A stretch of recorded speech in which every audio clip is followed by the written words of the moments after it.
If you're struggling with your wildlife photography and you think that you need better gear, watch this video to find out if that's true or if there's something else you can do. Wow, the sweat is rolling into my nose. That was not fun.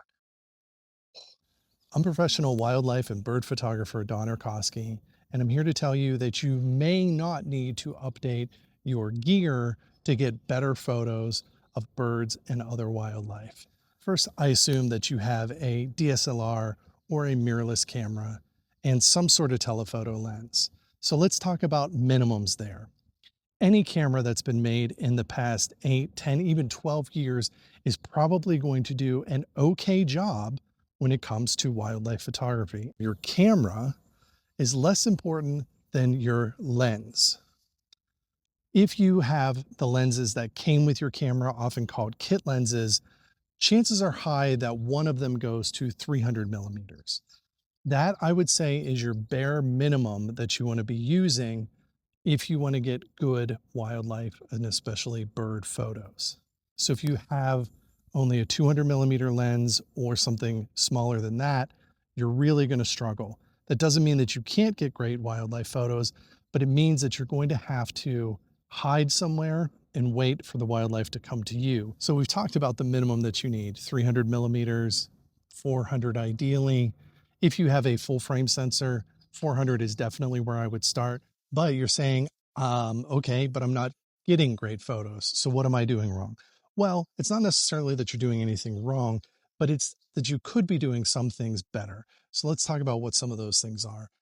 The absolute biggest game changer is going to be understanding the behavior of the birds or other wildlife that you're out to photograph. What's really helpful is getting used to the animals that you encounter often and learning about their behavior. Sticking with the same species over and over might seem a little bit boring, but it will help you to understand broader types of behavior that you're likely to see in similar animals. This means when you see one of those more rare animals, you're already ready to photograph it because you understand a little bit more about the behavior that you're likely to see.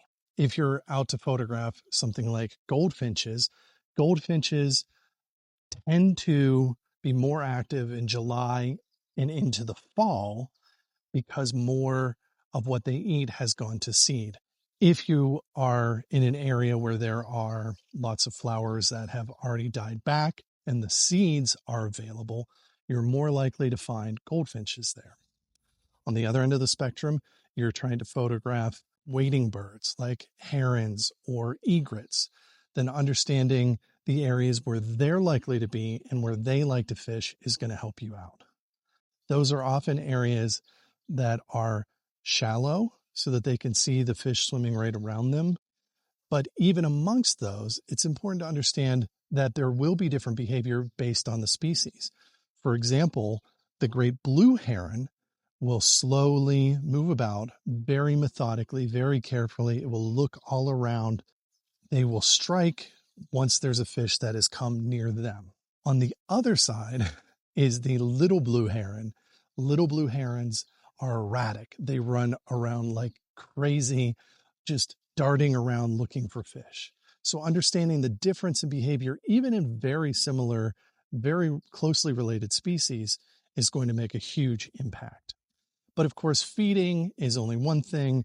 Understanding that all birds need to drink means that knowing where to find fresh water that those birds are likely to come to drink and to bathe is going to help you out. Speaking of, there's a great blue heron and some osprey. The lake that is just behind the camera is an ideal spot for the herons because of how shallow it is right now, but it's not the best spot for the osprey, who need a little bit more space, although here comes one flying directly towards me. And he's swooping down to catch some fish. Again, understanding that behavior, understanding how deep the water needs to be for the osprey to land in it. They come down with a lot of force, so they need to not hit the bottom and injure themselves. He didn't catch the fish, but he did splash down, and let's see what I got in terms of the photos. Oh, wonderful. Okay, So understanding behavior is important, but what exactly do we need to know to understand that behavior? It's important to understand the different sort of categories of that behavior. So let's break those down. The first is going to be habitat. Where does that animal like to eat? Where do they prefer to sleep? Where do they hang out when they're not sleeping? Where do they like to get a drink from and bathe at? For example, the osprey that are hanging out around me right now that I think you can probably hear. There's one that is up in the top of this tree here who is being very vocal. Behavior is really not just about where to find them, but what those animals are going to be doing and how they do it. That takes watching them and spending a good bit of time with them, getting to understand the types of things that they are likely to do and the things that they do before those things. For example, osprey, before they dive down to grab some fish, they will kind of hover in the air. They'll flap their wings and they'll stay pretty much stationary before going into a dive. Another important part of bird behavior is grooming. All birds will groom themselves after they have eaten or after they've taken a bath. They spend a lot of time grooming, preening, pulling out feathers, rearranging feathers, getting dirt and other debris off of them. So again, let's go over habitat.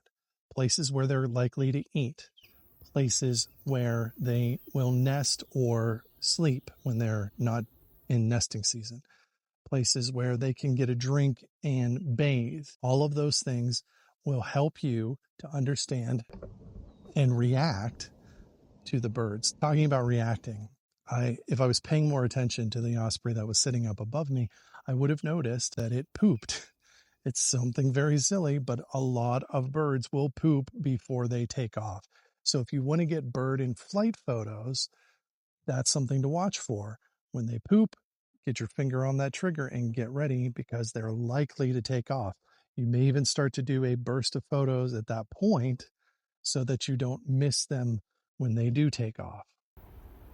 So how does paying attention to bird behavior actually help improve your photos?